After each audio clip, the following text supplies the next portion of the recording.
Aloha cousins, welcome. This is the doorman here. I'm opening the door to something new for the EBL. I'm going to be doing your Little Cup preseason roundup over here. Now I may be asking, what is a Little Cup? Basically what a Little Cup is, instead of using the final evolutions of the Pokemon like Charizard, Rillaboom, Dragapult, we're using the baby evolutions like Charmander, Grookey, and Dreepy. We're using those Pokemon here. It's something a little bit fun between Season 6 and Season 7 and stuff like that, or Season 5 and Season 6. We're basically just having some fun here and trying to keep things entertaining for the channel, for everything and stuff like that here. But there's some little bit extra rules. There are 6 Pokemon now instead of 9. So that way it makes it simpler, and that way we don't have to try to change the team and stuff like that, because this tournament is all about having fun. There is a few restricted picks, but it's mainly above like 400 base stat total. We don't want like Scyther, Dunsparce, or Girafarig. So it's Pokemon that we know are going to be like super high powerful for this type of tournament. We want to stay with like the babies, like Rockruff, Bronzor, Riolu. It's Pokemon that still have a chance in this tournament and stuff like that. So yeah, nothing above 400 base stat total. Other than that, it's still pretty much the same EBL rules, single battle formats, no held items, stuff like that. The only thing is also we are doing no EV training. We are doing IV training so we can make sure they have perfect IVs, the natures that we want, everything. But we're doing no EV training to make this as fun as possible for everything else. See, okay, there's no other extra rules that I can see here, so I will go off on the teams here. The first 2 teams we're going to be talking about is going to be the Carolina Garchomps versus the Snowdonia Frostmoths. It's going to be Carolina Garchomps has Rockruff, Shinx, Salandit, Deerling, Applin, and Sinistea, while the Snowdonia Frostmoths have Growlithe, Magnet, Buizel, Toedscool, Goomy, and Teddiursa. I love both of these teams here. I can see some little tricky shenanigans between with like the Salandit with Corrosion and stuff like that, or maybe even like using the Magnemite with Sonic Boom. I don't know. Could be something fun and tricky there. The next one we're doing is the New York Batangs versus the Essex Espeon.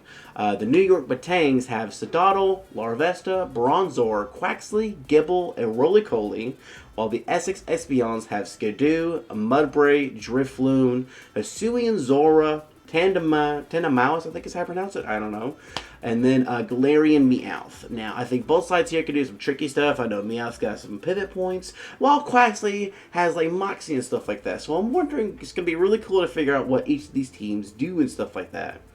Next, we have myself, the Texas Larvitar, for not the Texas Tyrannotars for the Little Cup. We decided to go little. We're doing the Texas Larvitars against the Walton Wingles. The Texas Larvitar has Glimmet, Ghastly, Impidimp, Bagon, Clauncher, and Hoppip, while the Walton Wingles have Riolu, Mastiff, Wattrel, Dreepy, Drowsy, and Crabrawler. I know with the Wattrel, it's a flying type, because that's like Tailwind, Defog, stuff like that, while with the Impidimp has the Prankster ability still. So even though it may not have the best base stat total, it can do for some funky shenanigans.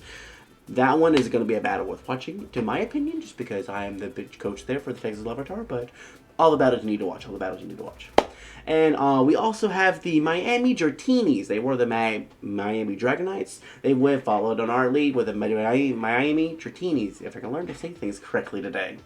We have Tarantula, Chespin, Varoom, Charcadet, Palmy, and Mankey. While against the Greater Manchester Greninjas, forgot to say that, they have Lechonk, Pawniard, Tinkatink, Froakie, Noibat, and Bramblin. Now, I think both sides here could do some fun stuff. I think Varoom has a few couple moves here, maybe even Tarantula. And then I know on the other side with the Greater Manchester Greninjas, Froakie with the Protein and stuff like that, Noibat with some of the same things like Wattrel have. I think that battle is going to be amazing as well. These are the teams and the battle scheduled up for everything. I do apologize that this roundup came a little bit later. Time was not my ally this week, but hopefully for moving on in, time will be my ally for a very good majority of these roundup here. I think that's all I have for today to speak about. It's a very short video, pretty much just going over the teams, what Pokemon they have, explaining the Little Cup rules a little bit, and please remind everybody to have fun. That's one of the things we want to do here. We just want to have fun, nice, casual, relaxed battles with some of the itty-bitty guys. That's all we're trying to do. And with that, I will be back next week for the roundups. I'm going to be doing the roundups for the Little Cup. I'm excited for this. I hope y'all enjoy the journey with me. And with that, we'll see you next week.